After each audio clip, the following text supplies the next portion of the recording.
মানুষ কতটা বিচিত্র হতে পারে। সব সময় স্বপ্ন দেখতে থাকে যে কাল আমি এটা করব, কাল আমি ওটা শুরু করব, কাল আমি ওটা সম্পন্ন করব। এই যে কাল শব্দটা, এই কাল অত্যন্ত বিচিত্র এক শব্দ। আমরা সবসময় এটাকে আসতে দেখতে পাই, কিন্তু এটা আসাতে বর্তমানে পরিণত হয়। আবার আজ নতুন কাল দেখতে পাই, তার জন্য অপেক্ষা করি যখন সেটা সামনে আসে, বর্তমানে পরিণত হয়। এই কাল সবসময় একটা মিথ্যে সান্ত্বনা দেয় যে সে আসছে, কিন্তু সে কখনোই আসে না। যেটা আপনার হাতে রয়েছে তা হলো আজ, বর্তমান। তাই যা করার আছে, যা সম্পন্ন করতে চান, যা শুরু করতে চান, আজ করুন, বর্তমানে করুন। কারণ আজ আপনি যা করবেন সেটাই আপনার ভবিষ্যৎ নির্ধারিত করবে। ভবিষ্যতের বিষয় ভাবতে থাকলে ভবিষ্যৎ সুন্দর হবে না। আজ কর্ম করতে হবে। তাই আজ বর্তমানে জীবনযাপন করুন, কর্ম করুন, আর আমার সাথে ভালোবেসে বলুন রাধা রাধা। পঞ্চম তত্ত্ব, আকাশ, নব, ব্যোম।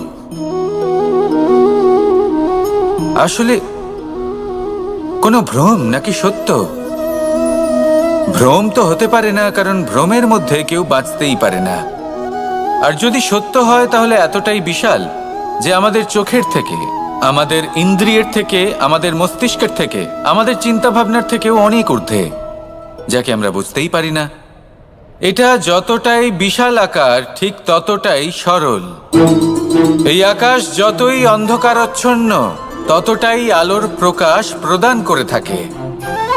দেখতে গেলে এ হলো জীবনের সঞ্চালক, কিন্তু যদি ক্রুদ্ধ হয়ে যায় তাহলে প্রাণ কেড়ে নিতেও দ্বিধা বোধ করে না। এই আকাশ শুধুমাত্র পৃথিবী লোক নয়, বরং এই সমগ্র ব্রহ্মাণ্ডকে, এই সমগ্র সৃষ্টিকে, এর প্রত্যেকটা তারাকে, প্রত্যেকটা গ্রহকে একটা বিশেষ স্থান প্রদান করে। এর নিজের কোনোই অস্তিত্ব নেই, কিন্তু সকলকে অস্তিত্ব প্রদান করে। এটাই হলো এই আকাশের মাহাত্ম্য। এই আকাশই হলো মাহাত্ম্যের প্রতিরূপ, যা আমাদের ভাবনা দ্বারা উৎপন্ন হয়। আপনিও আকাশের মতো এই বোধকে আপন করে নিন। আপনার জীবনও আকাশের মতন মহান এবং বিশাল হয়ে উঠবে। আর তখনই মন সুপ্রসন্ন হয়ে বলবে রাধা রাধা। আপনার থেকে বড়, আপনার থেকে মহান হলেন সেই গুরু। এটা কি আবশ্যক যে সেই গুরু কোনো ব্যক্তিই হবেন? কখনোই নয়। গুরু হলেন একটা তত্ত্ব, গুরু হলেন একটা শক্তি। গুরু একজন ব্যক্তি হলে শুধুই একজনই হতেন, কিন্তু তা নয়। গুরু হলেন একটা অনুভূতি, গুরু হলেন শ্রদ্ধা। গুরু তিনি যিনি আপনার ব্যক্তিত্বের পরিচালক হন। গুরু তিনি যিনি আপনার ব্যক্তিত্বের নির্মাতা হন। আপনি কখন, কোথায়, কোন স্থানে, কি রূপে গুরু লাভ করবেন আর কি শিক্ষা লাভ করবেন তা নির্ভর করছে আপনার মানসিকতার উপর, যে আপনি সকলকে কিভাবে আপন করে নিতে পারেন। যদি আপনি গুরুকে আপন করতে চান, জ্ঞানকে আপন করতে চান, তাহলে আপনার মধ্যে শ্রদ্ধা জাগ্রত করতে হবে, সামর্থ্য জাগ্রত করতে হবে। আপনি গুরু এবং জ্ঞানকে আপন করে নিতে পারলে তা এমনিই আপনাকে মহান করে তুলবে। তাহলে আসুন আর আমার সাথে ভালোবেসে বলুন রাধা রাধা। এই সংসারে এমন কিছু মানুষ আছেন যাদেরকে আপনার ভালো লাগে, তারা আপনার প্রিয়। আমরা চাই ওনারা আমাদের কাছে থাকুন, আমরা ওনাদের কাছে থাকি। এবার সেই ক্ষেত্রে আমরা তাদের ভালো ভালো উপহার দেওয়ার চেষ্টা করি, কারণ ওনারা হলেন আমাদের প্রিয়। আর তার বদলে আমরা আশা করে থাকি যে ওনারা আমাদের একটু সম্মান করবেন। এবার এই মানুষজন যারা আমাদের প্রিয়, এদের আমরা একটা উপহার দিই। সোনা দিয়ে থাকি, আভূষণ দিয়ে থাকি, হিরে মুক্তো দিয়ে থাকি। কিন্তু যদি ভেবে দেখি, এই সব কিছুরই একটা মূল্য আছে। ভেবে দেখুন, আপনি কি তাদের এমন কোনো উপহার দিতে পারেন যা কিনা অমূল্য? তা এরকম উপহার কি হতে পারে? ঠিক বলেছেন আপনি। প্রেম, এই প্রেমই হলো অমূল্য, কারণ মন থেকে এর উৎপত্তি হয়। না চেয়ে পাওয়া যায় আর না ছিনিয়ে নেওয়া যায় এই ভালোবাসা। ঠিক এইরকমই হয় এই সম্মান। যদি সম্মান করো তাহলে মন থেকে এবং ভালোবেসে করো, ভয় পেয়ে নয়। মনে রাখবেন, যে মাথা ভয়ের দ্বারা নত হয়, বিরোধিতাও প্রথমে সেই করে থাকে। যে মাথা ভালোবেসে নত হয় তা আপনার জন্য বলিদানও দিতে পারে। এই সংসারের সব থেকে বড় উপহার, সব থেকে বড় বরদান এই প্রেম এবং সম্মান। তাকে সম্মান করুন আর আমার সাথে ভালোবেসে বলুন, রাধা রাধা। কখনো কোনো চাতককে দেখেছেন? একটা চাতক বর্ষার জন্য অপেক্ষা করে, সেই বর্ষার জলে নিজের তৃষ্ণা নিবারণ করে, নয়তো সারা বছর তৃষ্ণার্ত থেকে যায়। ও আকাশের দিকে তাকিয়ে থাকে আর অপেক্ষা করে যে কবে বর্ষা হবে আর কবে আমি আমার তৃষ্ণা নিবারণ করব। সেখানে অন্যদিকে একটি কাক বা একটা পায়রা, এরা কি করে? যেখানে জল পায় পান করে নেয়, যেখানে খাবার পায় খেয়ে নেয়, আত্মীয় স্বজন বন্ধু বান্ধব যাকেই পায় তার সাথে সময় কাটায়, খাবার খায় আর চলে যায়। এবার এদের মধ্যে মিল কোথায় আর পার্থক্য কোথায়? দুজনের কাছেই ডানা রয়েছে, দুজনেই উড়তে পারে। এই আকাশ হলো ওদের, খাবারের দানা ওদের। পার্থক্য হলো তাদের অভিলাষার, পার্থক্য হলো তাদের আকাঙ্ক্ষার, পার্থক্য জীবন যাপনের ধরনের। এবার যত বেশি আকাঙ্ক্ষা থাকবে, যত দামি জীবনযাপন করার ইচ্ছে থাকবে, তত বেশি কষ্ট আপনাকে সহ্য করতে হবে। আবার অন্যদিকে জীবন যত সরল হবে, জীবনযাপন যত সরল হবে, সমস্যা ততটাই কম হবে। তাই সবসময় চেষ্টা করবেন আপনার মানসিকতা এবং আপনার জীবন যেন সরল হয়। ভালোবাসতে থাকুন। যদি কেউ আপনাকে ভালোবাসে, তাকেও আপনি ভালোবাসা ফিরিয়ে দিন। তাদের সাথে কথা বলুন, কিছু তাদের কথা শুনুন, কিছু নিজের কথা বলুন। দেখবেন সকল তাপ উত্তাপ দূর হয়ে গেছে। এটাই তো হলো জীবনের সারমর্ম। তাই প্রেমে থাকুন, ভালোবাসুন, আর ভালোবেসে আমার সাথে বলুন, রাধা রাধা। ক্ষমা একটা অত্যন্ত সুন্দর শব্দ, আমার খুব প্রিয় শব্দ। কিন্তু এই ক্ষমা কখন আর কিভাবে প্রয়োগ করতে হবে সেটা বোঝা প্রয়োজনীয়। এক, যদি আপনি কোনো অন্যায় করেন আর ক্ষমা না চান, ক্ষমা প্রার্থনা না করেন, ক্ষমা চাওয়া থেকে এড়িয়ে যান, তাহলে তাতে আপনারই ক্ষতি হবে। কিভাবে? ক্ষমা না চাইলে মনের মধ্যে অহংকার জাগ্রত হয়, আর অহংকার তো প্রকৃত অর্থে আমাদের ক্ষতিই করে। দুই, কেউ যদি অপরাধ করেন, আপনার থেকে ক্ষমা না চান, তাহলে তাকে ক্ষমা করবেন না। ক্ষমা হলো অত্যন্ত অমূল্য, আর না চাইতেই কাউকে ক্ষমা দান করা এটা উচিত নয়। তিন, যদি কেউ আপনার সাথে অনুচিত কিছু করেন, অপরাধ করেন, আর আপনার থেকে ক্ষমা চান, তাহলে তাকে ক্ষমা করে দিন। তাতে আপনার অন্তরের করুণাবোধ জাগ্রত হবে, প্রেম জাগ্রত হবে, আর তা আপনার জন্য শুভ হবে। চার, যদি আপনি নিজে কোনো অপরাধ করেন, তাহলে অবশ্যই ক্ষমা চাইবেন। তাতে আপনারই লাভ হবে। কিভাবে? সামনের ব্যক্তি আপনাকে ক্ষমা করুক বা না করুক, আপনার অন্তরের অহংকার ক্ষীণ হবে, আর এই মন আরো নির্মল হয়ে উঠবে। এই ক্ষমা অত্যন্ত অমূল্য, ভেবেচিন্তে একে ব্যবহার করুন, আর আমার সাথে ভালোবেসে বলুন, রাধা রাধা। একবার একজন গুরু তার শিষ্যদের পরীক্ষা নিচ্ছিলেন। উনি ওনার প্রত্যেক শিষ্যকে একটি করে পাখি দিয়ে বললেন সেই পাখির বলি দিতে হবে, কিন্তু এমন এক স্থানে যেখানে কেউ তাদের দেখতে পাচ্ছে না। প্রত্যেক শিষ্য নিজের যাত্রা শুরু করলো। কেউ ঘন বনে প্রবেশ করলো, কেউ অন্ধকার গুহায় প্রবেশ করলো, কেউ দূরে কোনো পর্বতের শিখরে পৌঁছে গেল।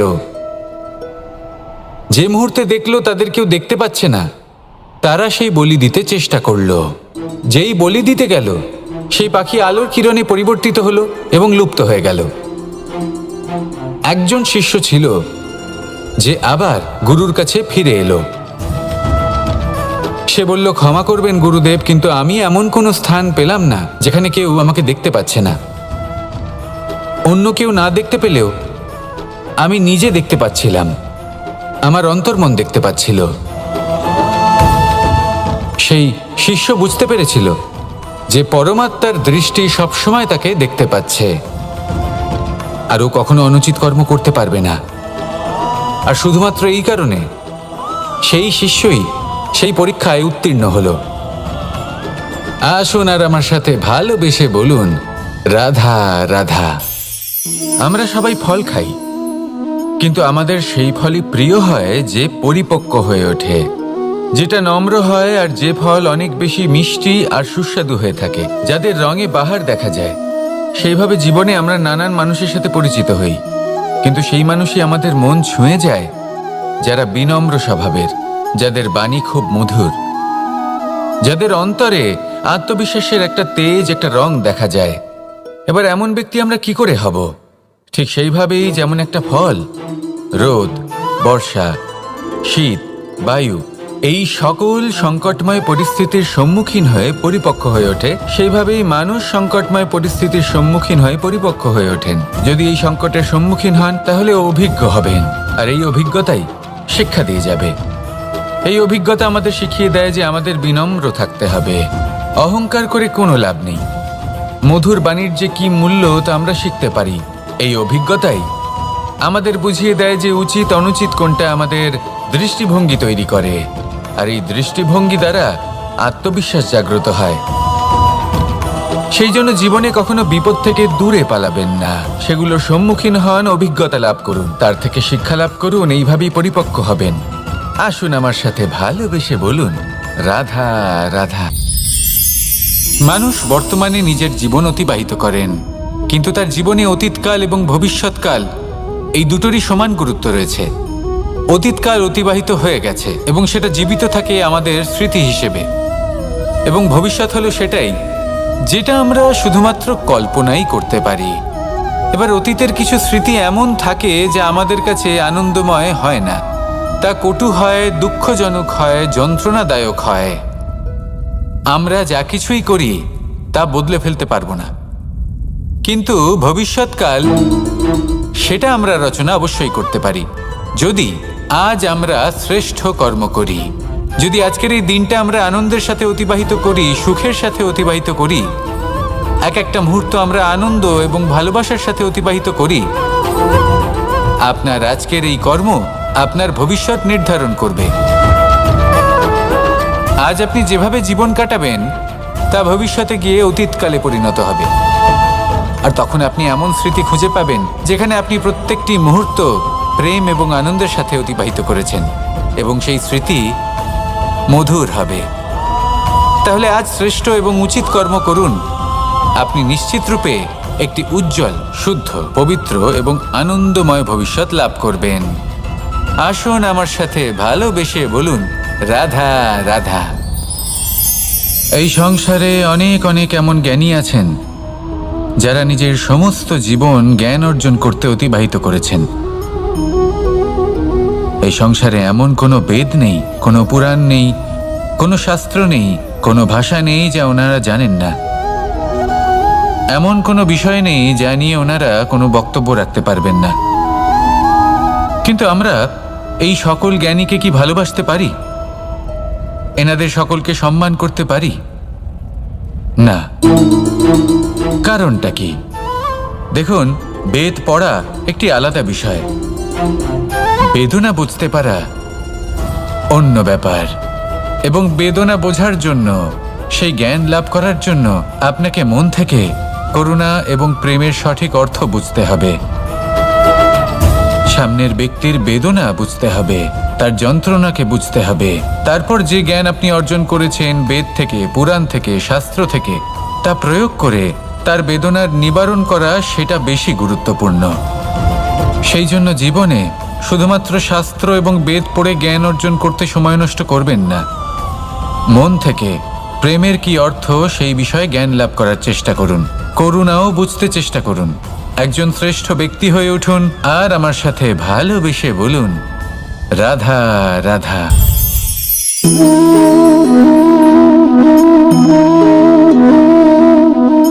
জল এই সংসারের সমস্ত প্রধান তত্ত্বের মধ্যে একটি। এই জল যে কোনো জ্বালা দূর করে, আগুনকে নিভিয়ে দেওয়ার ক্ষমতা রাখে, অবিরল অবিচল ভাবে প্রবাহিত হতে পারে, একে কেউ বাধা দিতে পারে না। এর পথে বাধা সৃষ্টি করলে নিজের পথ নিজেই খুঁজে নেবে বা সে নিজেই নিজের পথ বানিয়ে নেবে, কিন্তু কখনো থামবে না। এই জল হলো মহান, আর এর একটা মহান গুণ আছে, এর নিজস্ব কোনো রং নেই। কিন্তু যখন মেঘ থেকে বৃষ্টিরূপে পৃথিবীতে ঝরে পড়ে, তখন সমস্ত সংসারকে রঙিন করে তোলে। যেখানে খরা হয়েছে সেখানে শ্যামল করে তোলে, যে স্থান শ্যামল সেখানে ভিন্ন ভিন্ন প্রকারের পুষ্প ফুটিয়ে তোলে।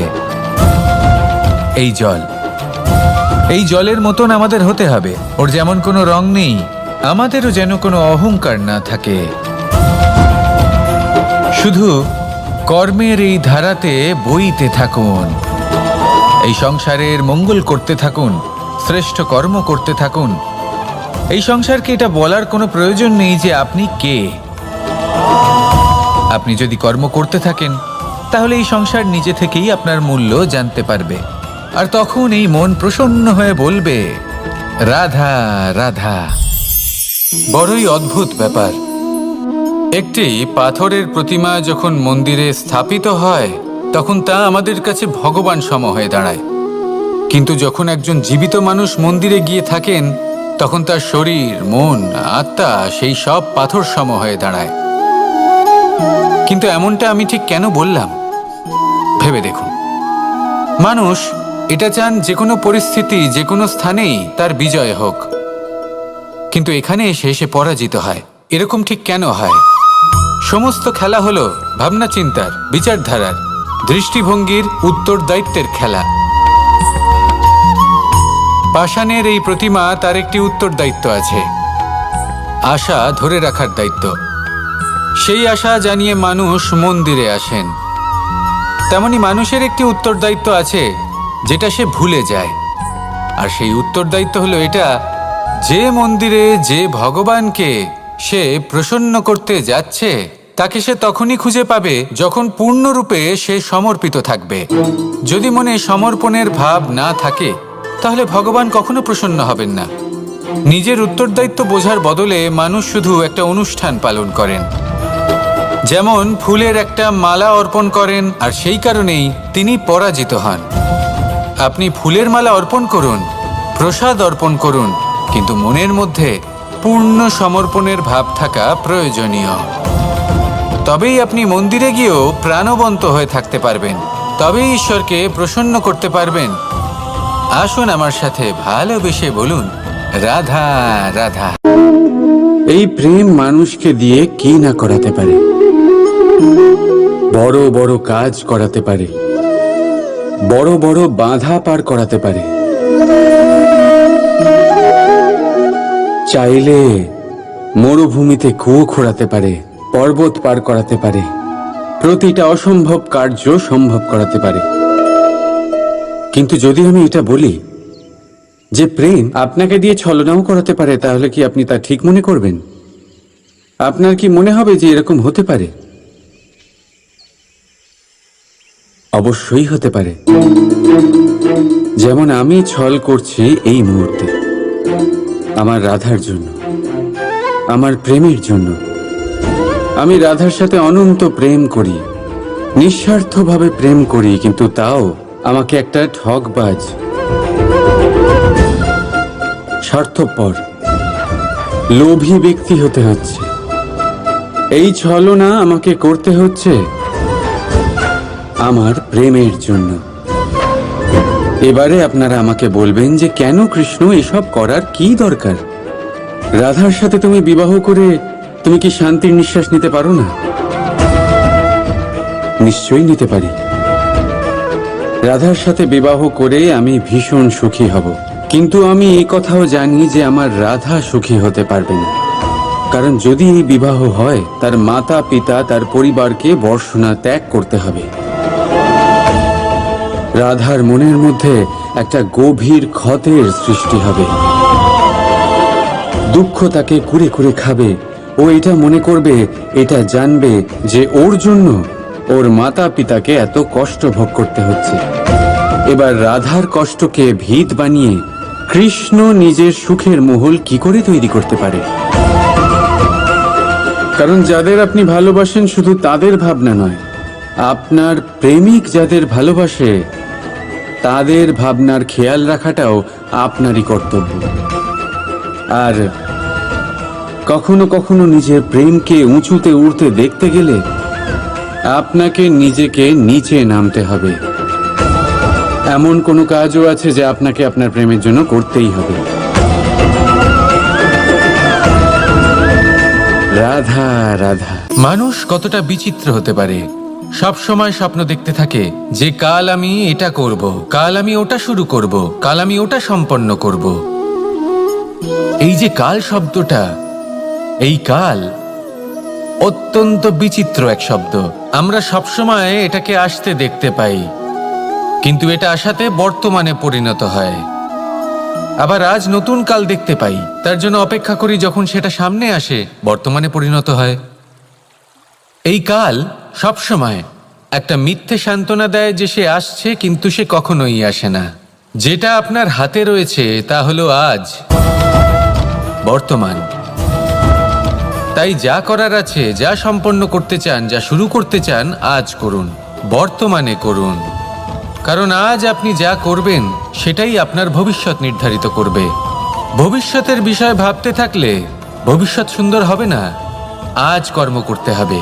তাই আজ বর্তমানে জীবনযাপন করুন, কর্ম করুন, আর আমার সাথে ভালোবেসে বলুন রাধা রাধা।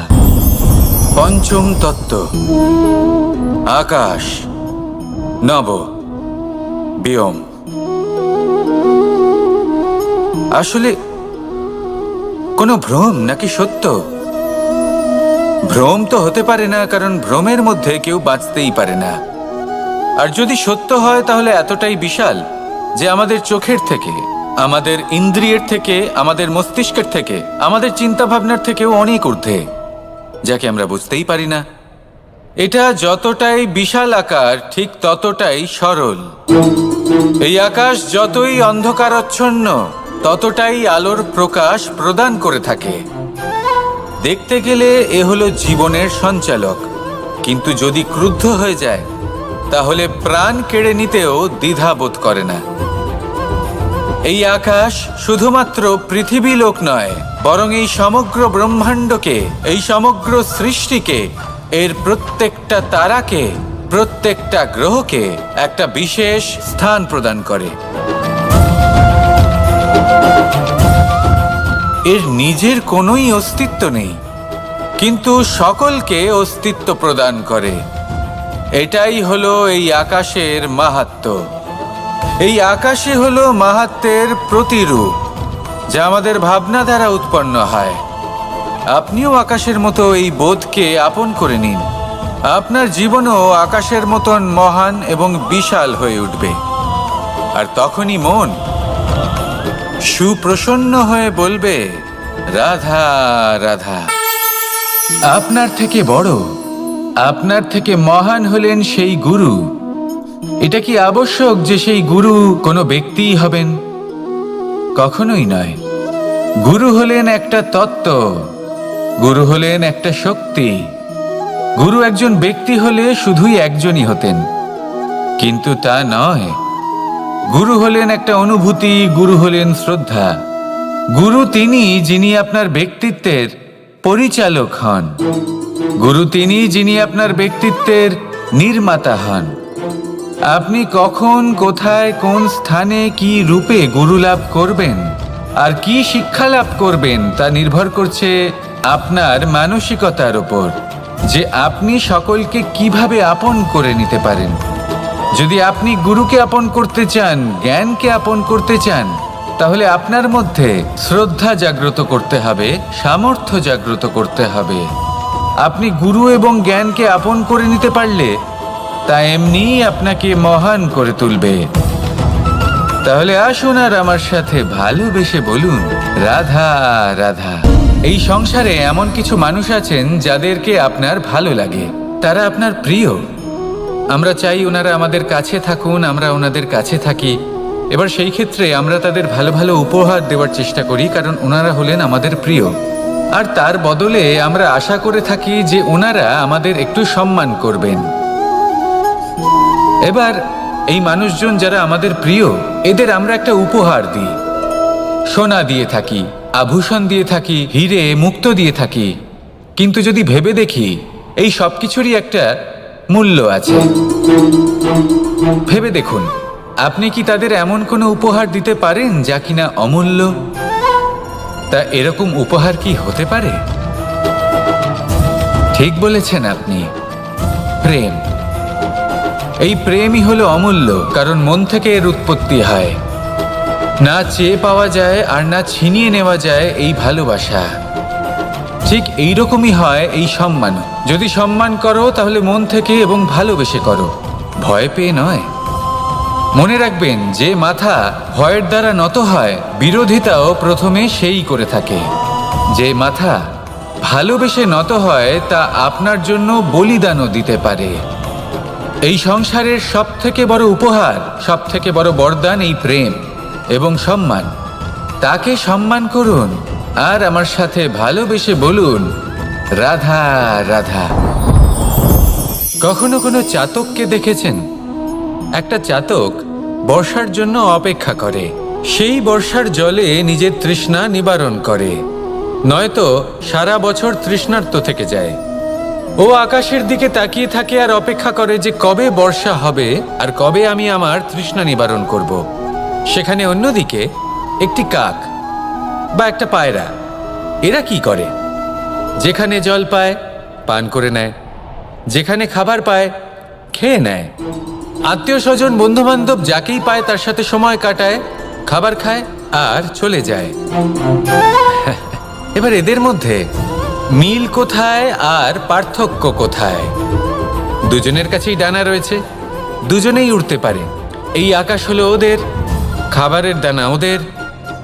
পার্থক্য হলো তাদের অভিলাষার, পার্থক্য হলো তাদের আকাঙ্ক্ষার, পার্থক্য জীবন যাপনের ধরনের। এবার যত বেশি আকাঙ্ক্ষা থাকবে, যত দামি জীবনযাপন করার ইচ্ছে থাকবে, তত বেশি কষ্ট আপনাকে সহ্য করতে হবে। আবার অন্যদিকে জীবন যত সরল হবে, জীবনযাপন যত সরল হবে, সমস্যা ততটাই কম হবে। তাই সবসময় চেষ্টা করবেন আপনার মানসিকতা এবং আপনার জীবন যেন সরল হয়। ভালোবাসতে থাকুন। যদি কেউ আপনাকে ভালোবাসে, তাকেও আপনি ভালোবাসা ফিরিয়ে দিন। তাদের সাথে কথা বলুন, কিছু তাদের কথা শুনুন, কিছু নিজের কথা বলুন। দেখবেন সকল তাপ উত্তাপ দূর হয়ে গেছে। এটাই তো হলো জীবনের সারমর্ম। তাই প্রেমে থাকুন, ভালোবাসুন, আর ভালোবেসে আমার সাথে বলুন, রাধা রাধা। ক্ষমা একটা অত্যন্ত সুন্দর শব্দ, আমার খুব প্রিয় শব্দ। কিন্তু এই ক্ষমা কখন আর কিভাবে প্রয়োগ করতে হবে সেটা বোঝা প্রয়োজনীয়। এক, যদি আপনি কোনো অন্যায় করেন আর ক্ষমা না চান, ক্ষমা প্রার্থনা না করেন, ক্ষমা চাওয়া থেকে এড়িয়ে যান, তাহলে তাতে আপনারই ক্ষতি হবে। কিভাবে? ক্ষমা না চাইলে মনের মধ্যে অহংকার জাগ্রত হয়, আর অহংকার তো প্রকৃত অর্থে আমাদের ক্ষতিই করে। দুই, কেউ যদি অপরাধ করেন, আপনার থেকে ক্ষমা না চান, তাহলে তাকে ক্ষমা করবেন না। ক্ষমা হলো অত্যন্ত অমূল্য, আর না চাইতেই কাউকে ক্ষমা দান করা এটা উচিত নয়। তিন, যদি কেউ আপনার সাথে অনুচিত কিছু করেন, অপরাধ করেন, আর আপনার থেকে ক্ষমা চান, তাহলে তাকে ক্ষমা করে দিন। তাতে আপনার অন্তরের করুণাবোধ জাগ্রত হবে, প্রেম জাগ্রত হবে, আর তা আপনার জন্য শুভ হবে। চার, যদি আপনি নিজে কোনো অপরাধ করেন, তাহলে অবশ্যই ক্ষমা চাইবেন। তাতে আপনারই লাভ হবে। কিভাবে? সামনের ব্যক্তি আপনাকে ক্ষমা করুক বা না করুক, আপনার অন্তরের অহংকার ক্ষীণ হবে, আর এই মন আরো নির্মল হয়ে উঠবে। এই ক্ষমা অত্যন্ত অমূল্য। ভেবেচিন্তে একে ব্যবহার করুন আর আমার সাথে ভালোবেসে বলুন, রাধা রাধা। একবার একজন গুরু তার শিষ্যদের পরীক্ষা নিচ্ছিলেন। উনি ওনার প্রত্যেক শিষ্যকে একটি করে পাখি দিয়ে বললেন, সেই পাখির বলি দিতে হবে, কিন্তু এমন এক স্থানে যেখানে কেউ তাদের দেখতে পাচ্ছে না। প্রত্যেক শিষ্য নিজের যাত্রা শুরু করলো। কেউ ঘন বনে প্রবেশ করলো, কেউ অন্ধকার গুহায় প্রবেশ করলো, কেউ দূরে কোনো পর্বতের শিখরে পৌঁছে গেল। যে মুহূর্তে দেখলো তাদের কেউ দেখতে পাচ্ছে না, তারা সেই বলি দিতে চেষ্টা করলো। যেই বলি দিতে গেল, সেই পাখি আলোর কিরণে পরিবর্তিত হলো এবং লুপ্ত হয়ে গেল। একজন শিষ্য ছিল যে আবার গুরুর কাছে ফিরে এলো। সে বলল, ক্ষমা করবেন গুরুদেব, কিন্তু আমি এমন কোনো স্থান পেলাম না যেখানে কেউ আমাকে দেখতে পাচ্ছে না। অন্য কেউ না দেখতে পেলেও আমি নিজে দেখতে পাচ্ছিলাম, আমার অন্তর্মন দেখতে পাচ্ছিল। সেই শিষ্য বুঝতে পেরেছিল যে পরমাত্মার দৃষ্টি সবসময় তাকে দেখতে পাচ্ছে, আর ও কখনো অনুচিত কর্ম করতে পারবে না। আর শুধুমাত্র এই কারণে সেই শিষ্যই সেই পরীক্ষায় উত্তীর্ণ হলো। আসুন আর আমার সাথে ভালোবেসে বলুন, রাধা রাধা। আমরা সবাই ফল খাই, কিন্তু আমাদের সেই ফলই প্রিয় হয় যে পরিপক্ক হয়ে ওঠে, যেটা নম্র হয়, আর যে ফল অনেক বেশি মিষ্টি আর সুস্বাদু হয়ে থাকে, যাদের রঙে বাহার দেখা যায়। সেইভাবে জীবনে আমরা নানান মানুষের সাথে পরিচিত হই, কিন্তু সেই মানুষই আমাদের মন ছুঁয়ে যায় যারা বিনম্র স্বভাবের, যাদের বাণী খুব মধুর, যাদের অন্তরে আত্মবিশ্বাসের একটা তেজ, একটা রং দেখা যায়। এবার এমন ব্যক্তি আমরা কি করে হব? ঠিক সেইভাবেই যেমন একটা ফল রোদ, বর্ষা, শীত, বায়ু এই সকল সংকটময় পরিস্থিতির সম্মুখীন হয়ে পরিপক্ক হয়ে ওঠে, সেইভাবেই মানুষ সংকটময় পরিস্থিতির সম্মুখীন হয়ে পরিপক্ক হয়ে ওঠেন। যদি এই সংকটের সম্মুখীন হন তাহলে অভিজ্ঞ হবেন, আর এই অভিজ্ঞতাই শিক্ষা দিয়ে যাবে। এই অভিজ্ঞতা আমাদের শিখিয়ে দেয় যে আমাদের বিনম্র থাকতে হবে। অহংকার করে কোনো লাভ নেই। মধুর বাণীর যে কি মূল্য তা আমরা শিখতে পারি। এই অভিজ্ঞতাই আমাদের বুঝিয়ে দেয় যে উচিত অনুচিত কোনটা, আমাদের দৃষ্টিভঙ্গি তৈরি করে, আর এই দৃষ্টিভঙ্গি দ্বারা আত্মবিশ্বাস জাগ্রত হয়। সেই জন্য জীবনে কখনো বিপদ থেকে দূরে পালাবেন না, সেগুলোর সম্মুখীন হন, অভিজ্ঞতা লাভ করুন, তার থেকে শিক্ষা লাভ করুন, এইভাবেই পরিপক্ক হবেন। আসুন আমার সাথে ভালোবেসে বলুন, রাধা রাধা। মানুষ বর্তমানে নিজের জীবন অতিবাহিত করেন, কিন্তু তার জীবনে অতীতকাল এবং ভবিষ্যৎকাল এই দুটোরই সমান গুরুত্ব রয়েছে। অতীতকাল অতিবাহিত হয়ে গেছে এবং সেটা জীবিত থাকে আমাদের স্মৃতি হিসেবে, এবং ভবিষ্যৎ হলো সেটাই যেটা আমরা শুধুমাত্র কল্পনাই করতে পারি। এবার অতীতের কিছু স্মৃতি এমন থাকে যা আমাদের কাছে আনন্দময় হয় না, তা কটু হয়, দুঃখজনক হয়, যন্ত্রণাদায়ক হয়। আমরা যা কিছুই করি তা বদলে ফেলতে পারবো না, কিন্তু ভবিষ্যৎকাল সেটা আমরা রচনা অবশ্যই করতে পারি, যদি আজ আমরা শ্রেষ্ঠ কর্ম করি। যদি আজকের এই দিনটা আমরা আনন্দের সাথে অতিবাহিত করি, সুখের সাথে অতিবাহিত করি, এক একটা মুহূর্ত আমরা আনন্দ এবং ভালোবাসার সাথে অতিবাহিত করি, আপনার আজকের এই কর্ম আপনার ভবিষ্যৎ নির্ধারণ করবে।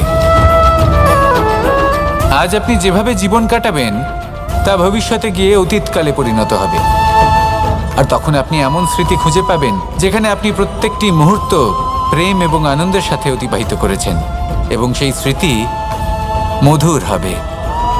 তাহলে আজ শ্রেষ্ঠ এবং উচিত কর্ম করুন, আপনি নিশ্চিত রূপে একটি উজ্জ্বল, শুদ্ধ, পবিত্র এবং আনন্দময় ভবিষ্যৎ লাভ করবেন। আসুন আমার সাথে ভালোবেসে বলুন, রাধা রাধা। এই সংসারে অনেক অনেক এমন জ্ঞানী আছেন যারা নিজের সমস্ত জীবন জ্ঞান অর্জন করতে অতিবাহিত করেছেন। এই সংসারে এমন কোনো বেদ নেই, কোনো পুরাণ নেই, কোনো শাস্ত্র নেই, কোনো ভাষা নেই যা ওনারা জানেন না। এমন কোনো বিষয় নেই যা নিয়ে ওনারা কোনো বক্তব্য রাখতে পারবেন না। কিন্তু আমরা এই সকল জ্ঞানীকে কি ভালোবাসতে পারি? এনাদের সকলকে সম্মান করতে পারি না। কারণটা কি? দেখুন, বেদ পড়া একটি আলাদা বিষয়, বেদনা বুঝতে পারা অন্য ব্যাপার, এবং বেদনা বোঝার জন্য, সেই জ্ঞান লাভ করার জন্য আপনাকে মন থেকে করুণা এবং প্রেমের সঠিক অর্থ বুঝতে হবে। সামনের ব্যক্তির বেদনা বুঝতে হবে, তার যন্ত্রণাকে বুঝতে হবে। তারপর যে জ্ঞান আপনি অর্জন করেছেন বেদ থেকে, পুরাণ থেকে, শাস্ত্র থেকে, তা প্রয়োগ করে তার বেদনার নিবারণ করা, সেটা বেশি গুরুত্বপূর্ণ। সেই জন্য জীবনে শুধুমাত্র শাস্ত্র এবং বেদ পড়ে জ্ঞান অর্জন করতে সময় নষ্ট করবেন না। মন থেকে প্রেমের কি অর্থ সেই বিষয়ে জ্ঞান লাভ করার চেষ্টা করুন, করুণাও বুঝতে চেষ্টা করুন। একজন শ্রেষ্ঠ ব্যক্তি হয়ে উঠুন আর আমার সাথে ভালোবেসে বলুন, রাধা রাধা।